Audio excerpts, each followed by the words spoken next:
Welcome to Feminist Question Time, which is brought to you by Women's Declaration International, the leading global organisation defending women's sex-based rights against the threats posed by gender identity ideology. We are mostly radical feminists here, so we're the epitome of TERFs and the targeted opposition of gender identity proponents. Our analysis of gender identity ideology has been consistent since Jan Raymond's The Transsexual Empire, which was written in 1979, so 45 years ago. We were not surprised when this new attack on women came along, and we have not been confused or had to spend time developing an analysis because we've had one for a very long time. But given that it is a new large threat, in 2018, Women's Declaration International wrote a declaration on women's sex-based rights, which lays out our position and has been signed by 38,727 individuals from 160 countries and is supported by 541 organisations from all over the world. We have volunteer activists, country contacts from every continent, and we'd love it if you joined us to help promote the Declaration on Women's Sex-Based Rights and defend women's rights. This week, we have Nuria Coronado from Spain, and she has recently published a book on mothers who have lost their children to the trans cult. So she'll be speaking with Anna Maura, and also then we will add in Cristina Prieto, who is also from Spain and a journalist from Spain who's been talking about the threats posed by gender identity ideology. So we'll start off with those speakers, and then we'll hear a talk from Janet from New Zealand, the talk that she gave at the German embassy protest in New Zealand. Then we'll have a couple of bits of news from Canada and from USA. So without further ado, I'm going to hand over to Anne and to introduce Nuria and Cristina, or perhaps just Nuria, to talk about her book, etc. Okay, over to you, Anne. It's my pleasure today to bring Nuria and Cristina from Spain. I'm going to give you a few details about the panelist.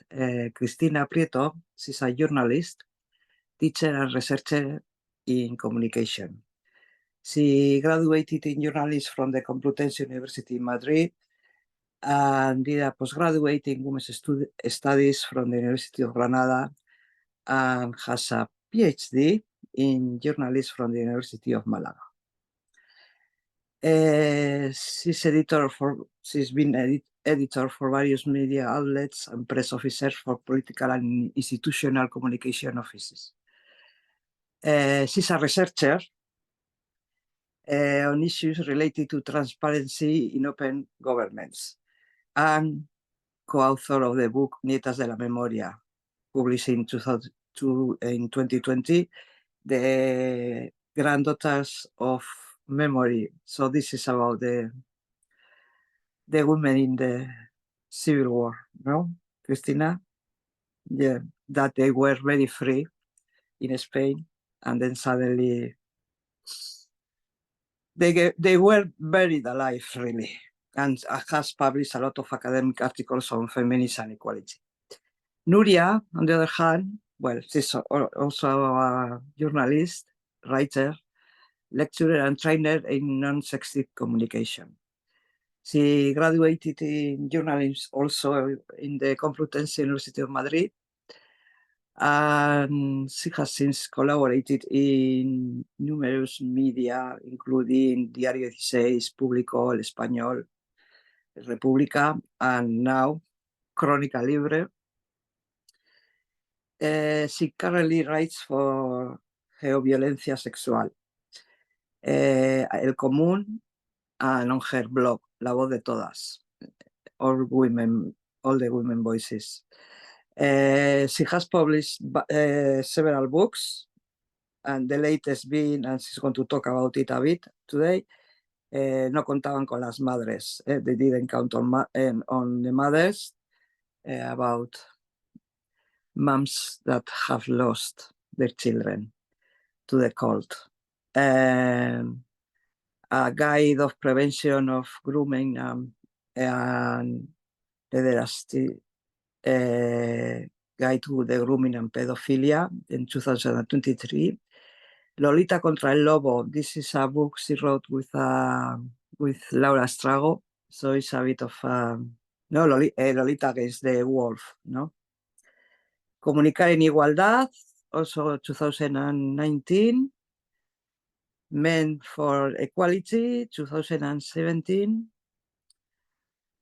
And in addition, she's a documentary filmmaker for the comic Amelia, the history of our fight from in 2021. Well, don't know where they get the time to do all these things. We have divided the little interview in 4 parts. So the first part is we are going to talk about the journalists, the danger, no?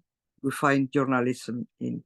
Where has journalism been left in the face of the trans drift? For me, I have to say that journalists have been totally moved by the economic interests that pay the newsroom. It's so in that way, no?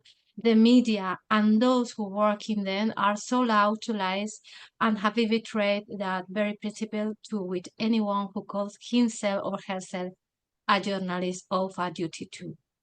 Far from informing the media, they are selling propaganda and those collaborating in the direct breakdown of democracy and the biggest medical scandal in the modern society. It's very serious that the messenger, how we call us, becomes the white collar theft, which power steals us of freedom and equality. Journalism, instead of being a place of independence, has been Overton's window. It's now the corrector of the rights and freedoms of women, girls, and therefore of a better future for all. Only a few women journalists are now are not willing to let the highest principle of information be bribed.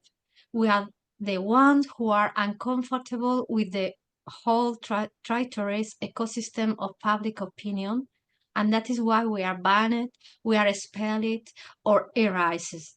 The fourth state is the for a compliance in the destruction of critical thinking. The mass media are the fundamental ally in spreading social contagion and gender manipulation. They are the media's angels.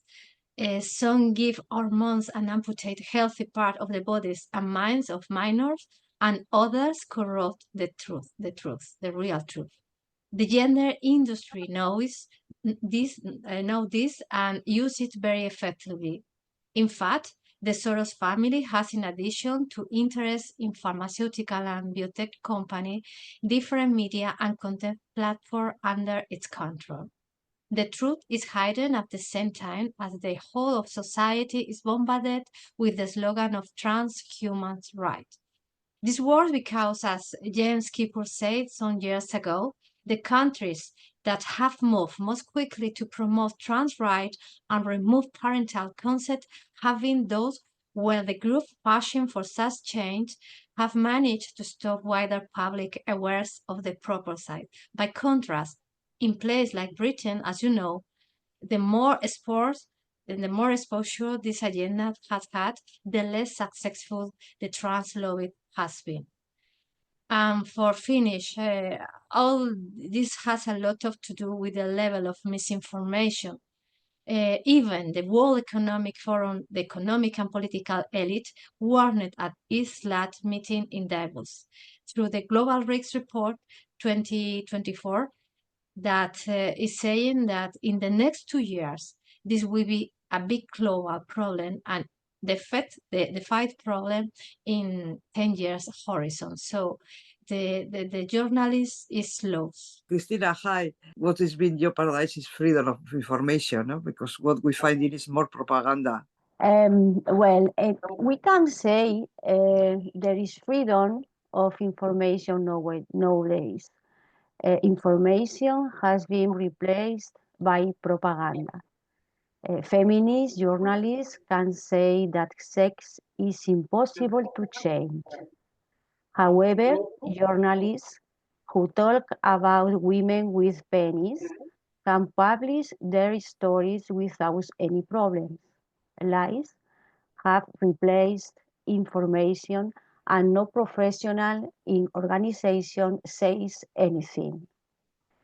We are immersed in a great dystopia where telling the truth can have a very high cost. Transgender ideology, trans, queer, has managed to transform the language in the media, especially in terms referring to women. The most surprising thing is that, except for feminists, no one has complained, and expressions such as menstruating people or pregnant people are accepted to refer to us. For about 5 years, the atmosphere has been unbreathable. A great wave of stupidity has invaded everything, and governments have collaborated to impose absurd claims with the help of laws that have brought dire consequences. Feelings have occupied reality, evicted from scientific evidence. All the work that feminists have done with laws as important as the law against gender violence is being lost, leaving women unprotected against men's violence. Nuria, what's the most difficult thing to bear talking about this censorship and the fact that you don't have spaces to speak or publish? I mean, well, frustration, anger is my first, but you as a... For me, the hardest things to deal with is the lack of ethics. It is the betrayal that occurs not only to the profession, but also to those to whom we owe it to, which is society. This together with the fact that those who sell us lies then become champions of truth and ethical, progressive, and feminist journalists. They even receive awards that they smartly collected. And journalists, we have to do is to ask uncomfortable questions. It has to put its finger on what is untrue or unknown. It has to expose the deceivers of transgenderism and the consequence for the women's and children's rights. It has to question the interest behind this issue. But once the public becomes aware of the effects of gender identity in sport, in design, in prison, in child development, and so on, they reject it and it becomes an unstoppable avalanche. I bring up the words of Raquel Rosario, spokesperson for Filia, that you know very well, that denounce that to give legal status to gender identity is to categorize women and place them in a place of vulnerability. And as I said before, the rage I feel about this adds to the fact that we are being quick out of the media, and therefore the influence we can have is also very reduced. We have to look for new speakers' corner where we can tell the truth. The problem is that the media, where we can write, although is the truth that they are a sort of information for more people with critical minds. As they don't know have the brutal transgender funding as mainstream media, they cannot compete. To this, I add the precariousness in which we journalists live. Sometimes we even do it all for free. So it's understandable that there are not many of us because of this. All the abolitionist journalists have the funding the transgender lover has. I assure you that in 2 days we will put an end to the problem. However, as the great journalist Jennifer Villek said, who I admire very much, the trans lobby is paving the way in the media for further step, the transhumanism. Certainly, transgenderism is a first step in the broader business of transhumanism.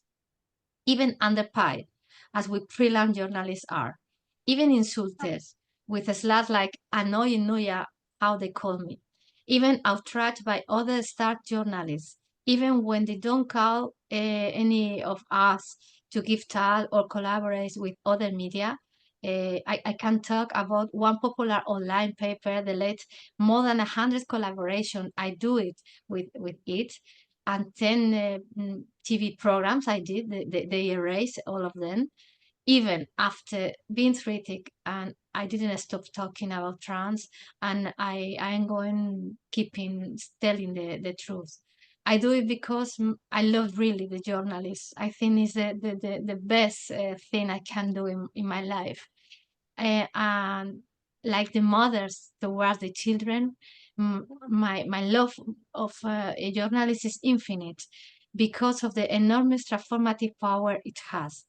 Because to inform is to form and to achieve a better and freer society. I write for those mothers who deserve it all, for the daughter and so. Some of these people can say they have achieved a happy ending.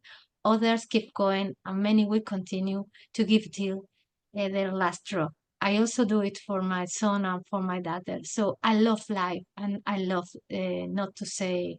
I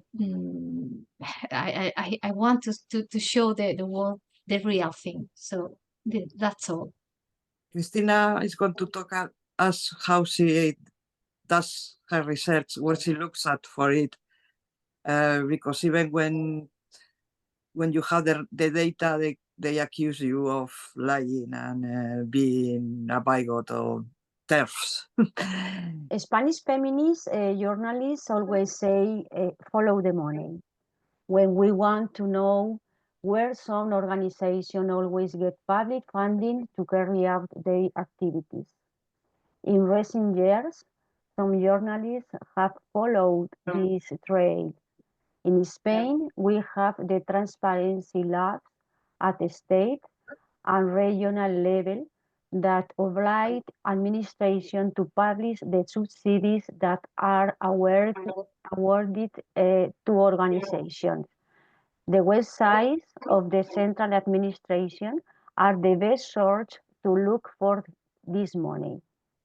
For 5 years, I have been following the money trail, and I can assure you that the organization in charge of spreading transgender ideology are receiving millions of euros. It's necessary to make politicians face their lies. It is crazy that the Socialist Party in power now is talking about passing a prostitution abolitionist law while subsidizing organizations that say prostitution is a job. Our obligation as journalists is to tell the truth and offer data that cannot be disputed.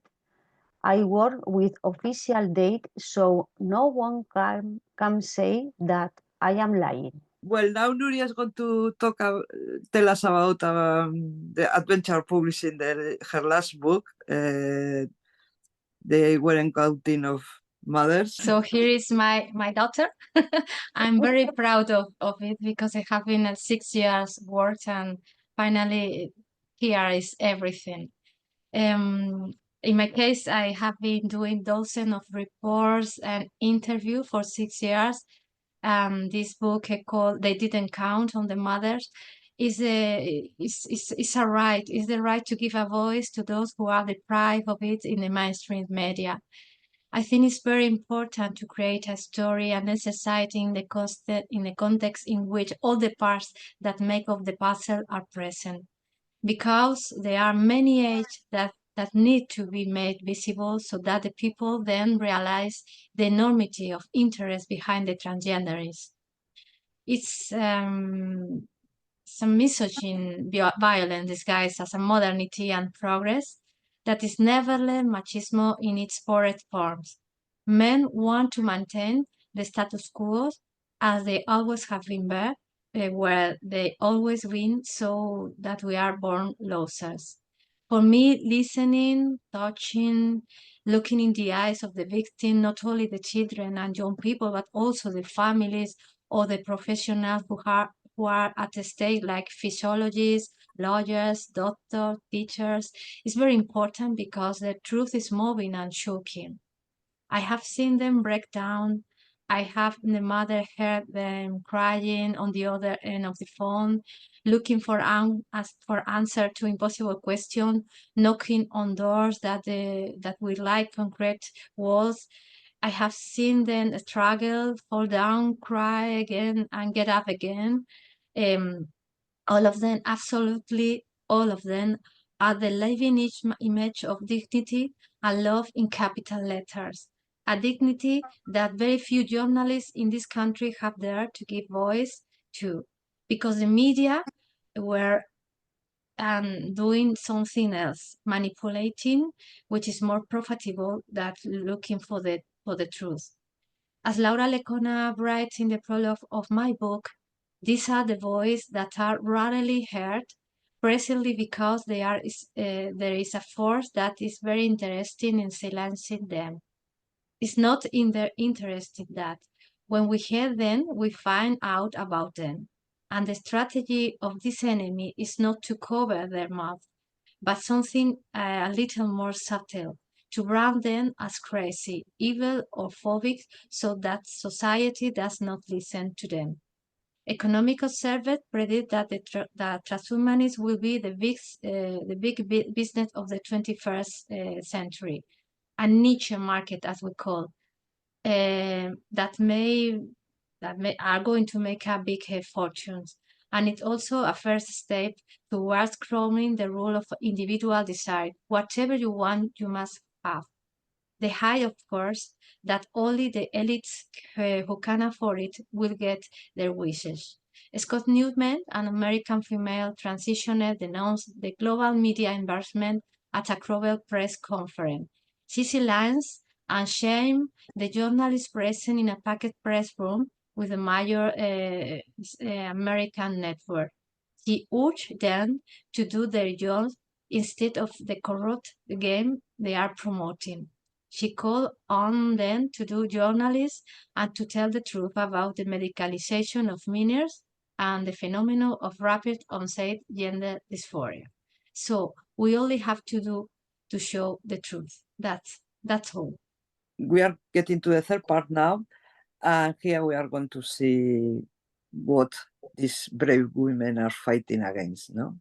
This journalist against the big corporate mass media. We must not forget that the media belongs to companies. Every newspaper, every radio or TV station, or every news agency is no longer the independent company it was in the 20th century. Now, almost all media outlets are integrated into large multinational companies that sell different products, and information has become just another product. These large companies are applying the same marketing techniques to information as they are to food, entertainment, or fashion. Information is no longer a right of citizen, but just another product.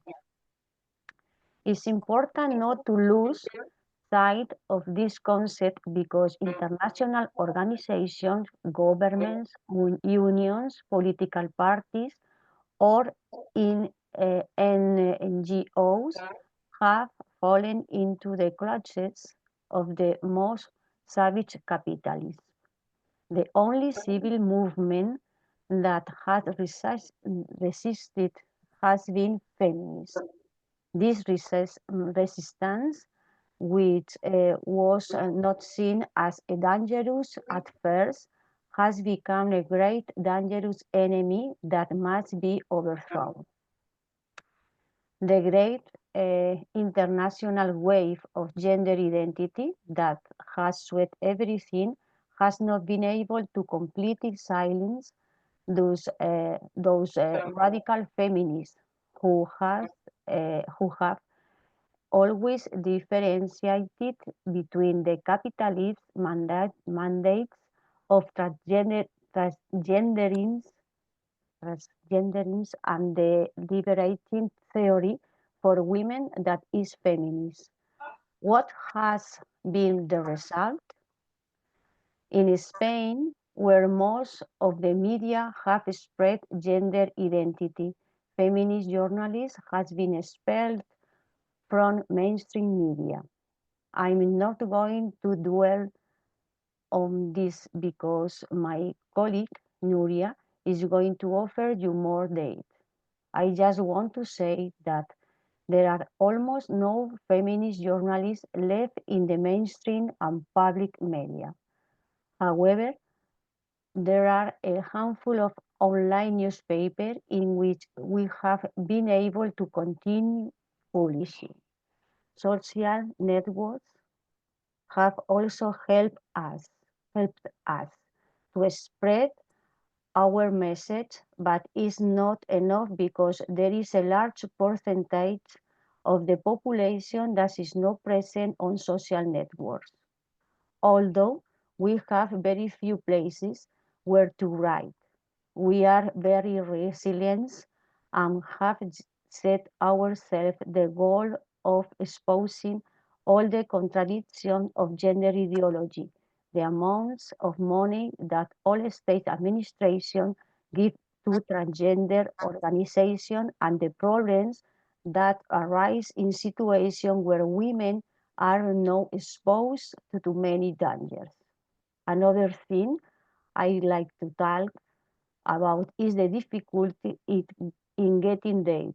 For example, it is very difficult to obtain figures on the number of minors treated in the gender units of public hospitals. These are data that are being hidden from the public, but that feminist journalists are offering after spending many hours searching for them. They are selling out and in this media prostitution, as I call them. We find advertisements from the cosmetic surgery industry, such, for example, one in the periodico, that the titular would change the reality of double breast amputation to thoracic masculinization. The happiness of a patient is priceless. According to this publication, the procedure consists of the removal of the mammary gland and other surgical reconstruction techniques in order to transition a female-looking thorax into a male-looking one. So much fighting for women to stop being tortured with breast ironing that now double breast removal is being promoted and growing according to the market statistic. The number of teenage girls who have done this torture has risen by all over 400% in the last 3 years. And the media is selling that as it will be a very good thing, no? For me, the media is making our jive, and they are looking and selling double mastectomy are not reversible. And that, for example, there is no way to breastfeed a baby after maybe in 10 years you change your mind and you want to be a mother, and you cannot have your baby here and breastfeed. So it's so hard. And also, this media landscape is described by two mothers of daughter with early gender dysphoria as a bad news story, as I say in my book. One is called Maria Tomas, and they say she said that the media are centrally very responsible for the whitewashing and even romanticization of children's social and medical transition. By presenting the story of trans children as a part of a discourse of tolerance, respect, and the right to diversity, they become an instrument of the queer movement and its aim to disseminate its unscientific and pseudo-religious ideology to the rich. And in the other part, another mother called Silvia Isidro stresses that unfortunately we live in times where truth is not what matters, not even objective. The right-wing media only defend us in order to use us as a weapon against the political opponents. There are very few journalists who dare to open a serious debate on the pernicious effect of the ideology of gender self-identification. There is too much fear in other sectors as well. And this fear is a proof that the lobby is the one who controls public opinion. In the face of this fear and media propaganda, the enormous work of a handful of courageous journalists is to be welcome. This list is unfortunately very short, as I told you before, but the professionalism is not. They are, of course, my colleague Cristina Prieto for me is the first one because she's seeking this date. Also, Barbie Japuta, Valle Alonso, Juana Gallego, that she is with us. Hello, Juana. Vicky Bendito, Marta Pastor, Graciela Atencio, Concha Minguela, or Carmen Domingo, Ana de Blas, Patricia López, and Tita Barona. That's the list. We don't have more feminist journalists, as well as another in the read that I cannot say the name, but they are fighting very, very, very hard. It's very difficult to be journalists here in Spain and to show the transgender truth. Do you think something has been sown, that we can reap some fruits of all your work this last year? How do you see the very future? optimist. How do you see the future, Cristina? Yes, bueno, I think feminist journalists around the world are doing a good job because we are showing citizens the truth of transgender ideology. Slowly but steadily, I think our work is getting through the some people. At first, queer or transgender ideology remained among the elites, but now that with the influence of the media is everywhere, citizens have begun to ask questions. The very men who say they are women, heavily made up, dressed ridiculously, and with very exaggerated manners, have contributed to citizens wondering what is happening. These men have been our best allies because they have shown to the public opinion the madness of transgenderism. We have also been helped by the consequence of some of the new laws recently implemented against women. We were told that what we warned against would never happen, and now everyone can see it's happening. I trust that this madness will disappear, but it will be very difficult because there are many economic interests behind it. I think we are now reaping the fruit of the effort we have made because society is seeing that what these crazy journalists and feminist women were saying was absolutely true. While it is true that we are not going to be able to save all the victims of this Nazi empire of identity, we may have saved many people. I am very concerned. The truth, try as we might, cannot be covered up. The rotten smell of the lies that market the health of our society ends up coming out as well. It's no longer only heard that we are theirs, but also in conversation with a neighbor, a work colleague, or on a family conversation about all the corruption of rights that has brought about genderism and the political compliance that have allowed it. Our presence at the forefront and in the rear guard of journalists is and will be worthwhile.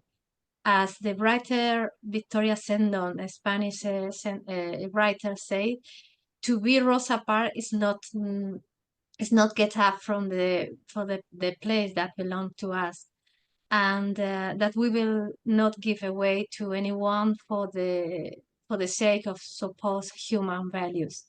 There are no such values when the human itself is called into question. And I also asked that the poet Adrienne Rich said, in a world where language and the naming of things are power, silence is oppression and violence. The truth that is shown and showed is the unstoppable force that, like a crack in the walls, enacts break down walls and tearing down lies. We've got the video from Janet from New Zealand. Kia ora everybody, I'm Janet. I'm the New Zealand country contact for the Women's Declaration International. The Women's Declaration, which has been signed by about 38,000 women, reaffirms the sex-based rights of women and girls, which are guaranteed by the Convention on the Elimination of All Forms of Discrimination Against Women, which was known as CEDAW. We oppose all forms of discrimination against women and girls that result from replacing sex with gender identity in law, policy and social practice. We are very concerned that Germany's Self-ID Act, the Gender Self-Determination Act, SPGG, is violating the human rights of women and girls, which are laid out in international law, in particular CEDAW and the Istanbul Convention Against Violence Against Women, which Germany has signed up to, both of those. CEDAW opposes discrimination based on sex. The rights of women in CEDAW are sex-based. These rights are being undermined by concepts of gender coming into law, such as in sex self-ID legislation. Today in Germany, an extreme piece of sex self-ID legislation constituting a very serious attack on women's rights comes into force. This is a setback for women in Germany and across the world. It reflects similar attacks on women's rights around the world, including in Australia and New Zealand. Recently, New South Wales became the last state in Australia to introduce sex self-ID. Some states in Australia have draconian laws equaling the severity of the German law, making it impossible for women to gather in same-sex spaces or to tell the truth about biological sex. The German law is potentially worse than New Zealand's sex self-ID law, the Births, Deaths, Marriages and Relationships Registration Act of 2021, which at least recognises that the birth certificate can no longer be relied upon as evidence of someone's sex. The German law is so extreme that parents can put whatever gender they like on the birth certificate for a child from birth to 5 years age. I can't begin to imagine the psychological harm that this could cause. A person can be fined €10,000 for disclosing what somebody's biological sex is. So if a person's sex or original name cannot be disclosed, that means that criminals and sex offenders will be able to disguise their identities, putting women and children at risk, and women will be silenced from speaking out against sex-based violence. So as I said, Germany has ratified CEDAW and the Istanbul Convention for protection of women from sex-based violence. And Germany also has protections for women in its constitution. And this new law risks violating all of those conventions and protections.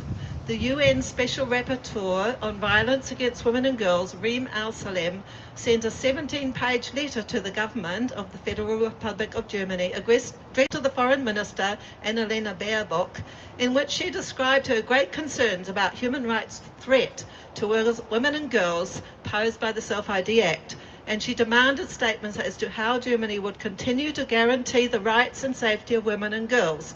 Reem Al-Salem also reminded the German federal government of its obligations under these international rights law to protect children, girls and women based on sex. In particular, Reem Al-Salem noticed the following rights and the following threats to these rights. 1, the right to be free from discrimination and violence. 2, increased risks of violence against women and the associated trauma that comes with that. 3, undermining single-sex basis for females. 4, lack of trauma-informed approach for women and girls who are victims or survivors of violence. Number 5, the obligation to collect sex-based data in statistics. 6, the negative impact on women and girls' higher standards of mental and physical health. She particularly noted the risks of puberty blockers for children, as outlined in the CAS report. 7, the lack of safeguards for the best interests of the child, which are outlined in the UN Convention on the Rights of the Child, particularly concerning girls. 8, the risks of freedom of expression, religious freedom, and the risk to prevention of violence due to the ban on disclosure. Because if we can't say what someone's real sex is, then we can't protect women against violence from men when we can't admit that they are men.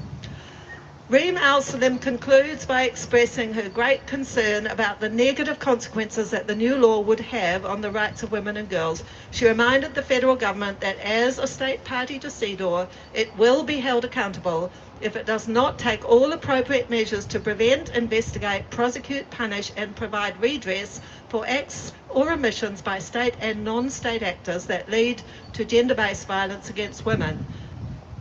Violence against women is recognised as discrimination against women, so allowing it to happen is actually contributing to discrimination against violence.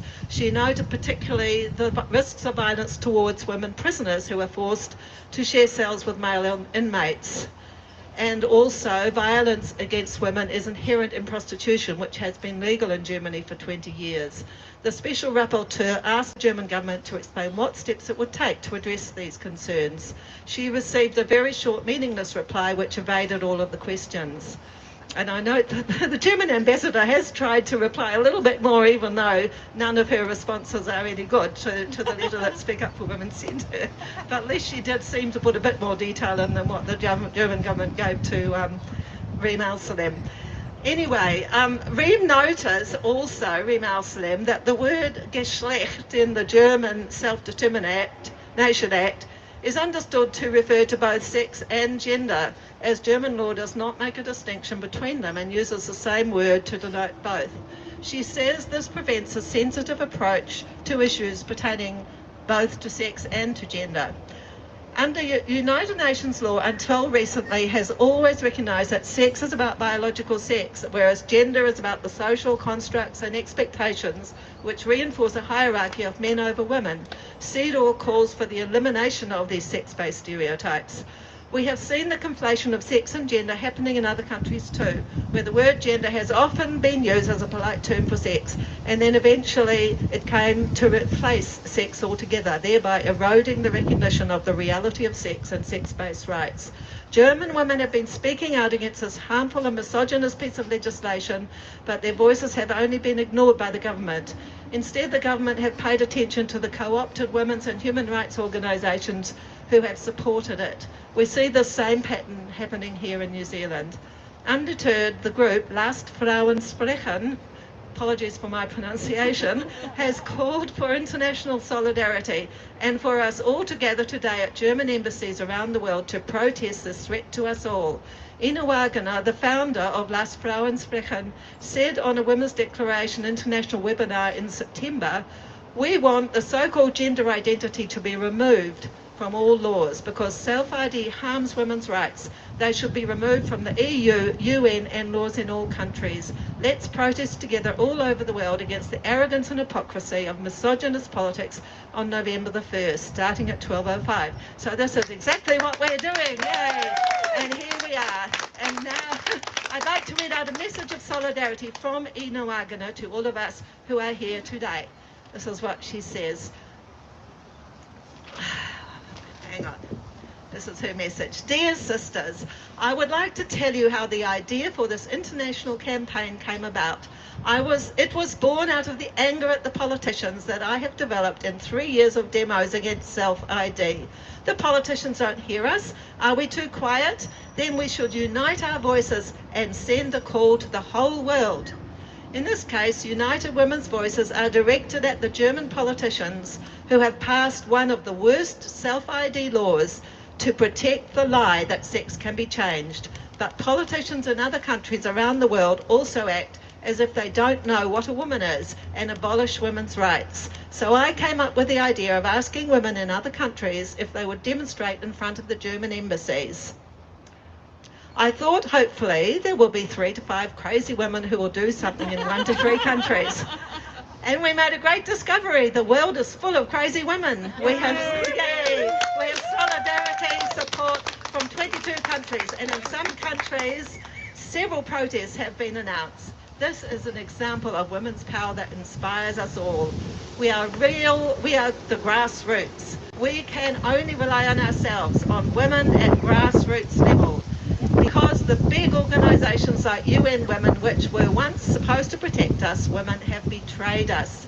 They have betrayed our trust and even sold our word woman and smuggled this damn gender identity into our protective laws behind our backs. That's why grassroots women are now taking over. Women rise because self-ID harms all women and girls around the world. Dear sisters in New Zealand, we are endlessly grateful to you and are thinking of you at our rally. You are the first on the planet today, November 1st, to take this action. The spark of this women's solidarity will fly from you across the planet today and inspire women from country to country. Thank you for this incredible experience of solidarity. Ina, coordinator of Las Frauensprechen. Thank you. We'll move on now. We're going to have a couple of videos of news, first of all from the USA and then from Canada. Greetings, sisters. It's Carrie from the US. I'll begin by mentioning 2 WDI USA hosted events that will be taking place this weekend in Seattle to bring attention to the Olympus Spa case, now before the 9th Circuit Court of Appeals, which centers on whether a female-only nude spa in Washington state can exclude men, and for which we submitted an amicus brief earlier this year. The first event is a panel discussion to be held at the Seattle Public Library on Sunday evening at 7 p.m. and will feature Kara Dansky, Amy Sousa, April Morrow, and others speaking out against gender identity ideology and its harmful impacts in the state. For those interested in attending the panel, be sure to purchase your tickets by midnight on November 15th, as we will not be selling tickets at the door. The second event is a rally on the front steps of the William K. Nakamura Courthouse on Monday morning at 10 a.m., directly following oral arguments in the Olympus Spa case. On Wednesday, December 4th at 10 a.m., WDI USA will be in Washington, D.C., as we join a broad coalition of organizations, including LGBT Courage Coalition, Do No Harm, Partners for Ethical Care, LGB Alliance, and other groups opposed to child medicalization, in an action on the steps of the U.S. Supreme Court. This action will take place during oral arguments in the case of United States versus Scrimetti, which centers on the Tennessee ban on the medicalization of minors, and for which we filed an amicus brief in October. For those interested in attending this historic event, please email Jamie Reed at lgbtcouragecoalition@gmail.com. Our aim is to have representation from as many states as possible. This coalition is also seeking lesbians to participate in a video describing why they support laws preventing these medical practices on children. Please email Jamie if you are a lesbian who would like to participate in this video. Finally, the coalition needs funds to cover permits, travel, and accommodation assistance for attendees and to create impactful signs. If you're able to contribute monetarily, please donate via this Give, Send, Go link. Some weeks ago, I mentioned that Texas Attorney General Ken Paxton had filed suit against Dr. Mary Lau, an adolescent medicine physician and associate professor at the UT Southwestern Medical Center in Dallas, alleging she violated the state law banning the medicalization of minors by providing treatments to them in the form of high-dose cross-sex hormones and used false diagnoses and billing codes to mask care. At the time, it was the state's first enforcement action under the new law. He has since filed suit against 2 other medical practitioners along similar grounds, one in El Paso, pediatric endocrinologist, and the other who also practices at UT Southwestern. I believe that all the suits seek financial penalties as well as the revocation of the doctor's medical licenses. And finally, as you've likely heard by now, in the national elections held last week, Donald Trump secured his second presidential term by defeating VP Kamala Harris with a decisive win of both popular and electoral college votes. It was pretty much a clean sweep by Republicans, who flipped the Senate, are on track to retain control over the House of Representatives, and won 8 of 11 gubernatorial races, giving them control of 27 governorships nationwide. What this means for women and girls remains to be seen. Though Trump campaigned aggressively on ending the gender madness, as Kara makes clear in a recent interview with Mr. Meno, there are limits to what the chief executive can accomplish on his own. Some things would require the cooperation of Congress, while other measures that were approved via departmental public policy directives during the Biden administration can only be undone by an approval process that could take years to complete. Still, it is encouraging that this electoral shellacking has already emboldened 2 House Democrats to take strong public stances in favor of protecting female-only sports. I'd like to hope that trend continues, even as we know that the harms of gender identity go far beyond sports. One thing is certain, as Kristen Z writes in her Substack post, this election was not the finish line.